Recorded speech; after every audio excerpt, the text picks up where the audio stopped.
Hello, lovelies.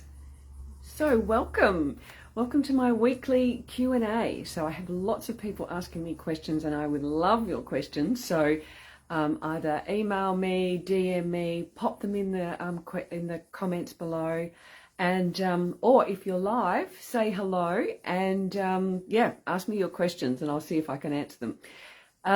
So today I want to address something that I get asked a lot.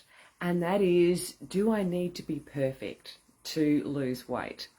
And I think this trips us up a lot, especially those of us who've been around the block a few times.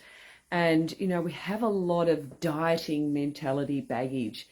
And so, we can it's very easy to get caught up in the, I've blown it. I'm sticking to my diet. Catch yourself when you say the word diet, for starters.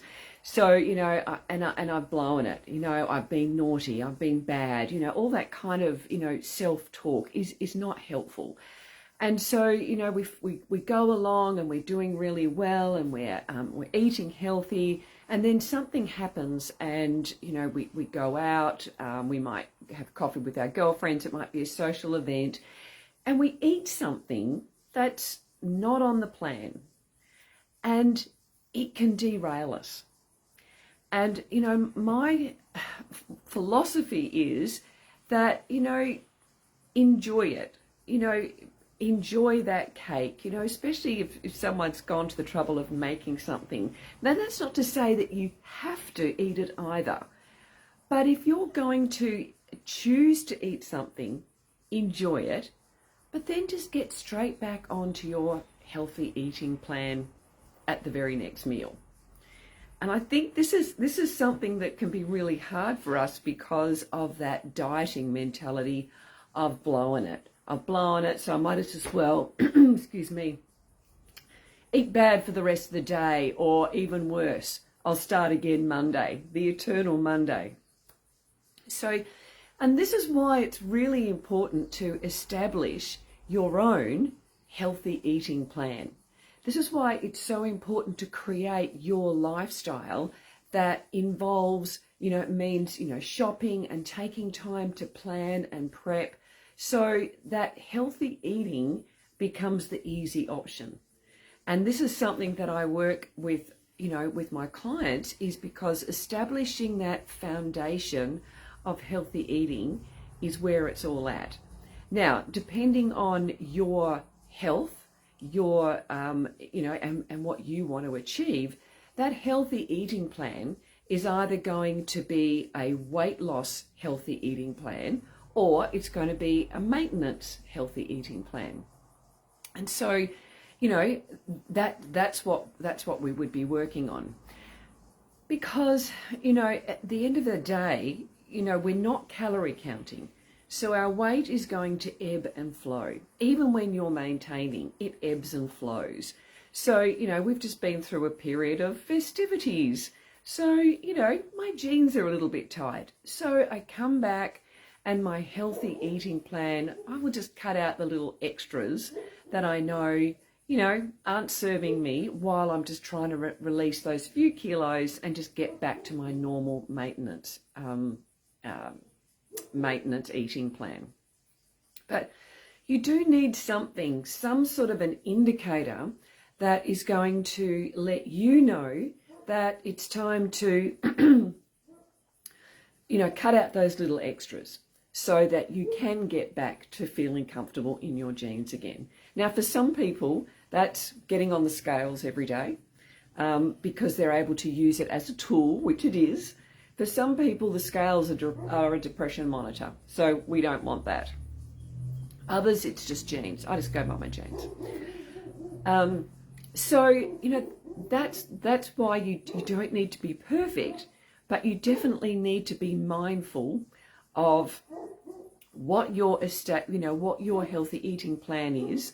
And then if you do eat something that is not on plan, you get back to your healthy eating at the very next meal. Now, sometimes you might even like to, compensate. If you've had something really, heavy and filling, and then skip a meal. There's no harm in, skipping lunch and then just having some fruit for afternoon tea and having your normal, your normal dinner. So it's not, I think this whole idea of being perfect really has its core in the dieting mentality. So it's not about being perfect. It's about creating a lifestyle where you can enjoy those occasional treats and then just get back on with your plan. But like I said, you have to create that plan, that personalized healthy eating plan that's going to be working for you. And, creating the menu plan, creating, space to do your shopping and your prepping so that it's always easy to make the healthy choices.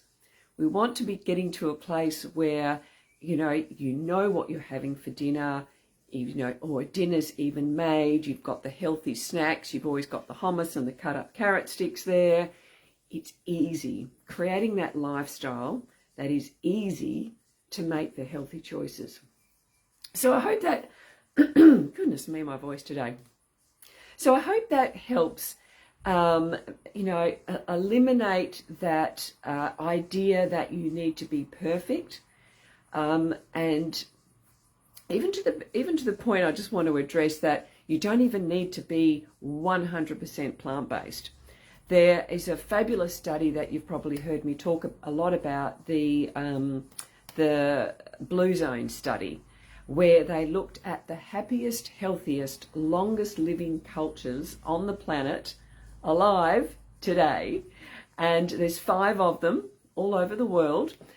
Japan, Greece, Italy, I can't remember the other. I can never remember the whole lot.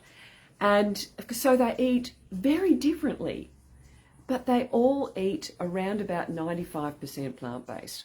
They all eat about a cup of beans or lentils every single day. It's mainly unprocessed whole foods. And so it's not about being perfectly, vegan or plant-based either. It's about, it's about the whole, all the things that you're eating. So once again, it's not perfection. Some of these cultures even drink alcohol, but it's probably, it's half a glass with the meal. They're also very active. Even in their older age, they're still, well, they're all living to over 100. That's what, started the study in the first place. They're still moving. So they're still, being involved in the food preparation, in the growing of the plants, they're still walking and all that kind of stuff. So, yeah, there's no such thing as a perfection. There's no one diet that's perfect. It's about creating a lifestyle, an eating plan that suits your health goals, your family situation, and making it work for you. And I tell you what, where there's a will, there's a way. So thanks for hanging with me today. If you've got any questions, pop them below. And if you've got any about today's talk, happy to answer those. Or if you've got any questions that you'd like me to answer in the future, pop them below. And I'll see you next week, 9 o'clock, Wednesday morning.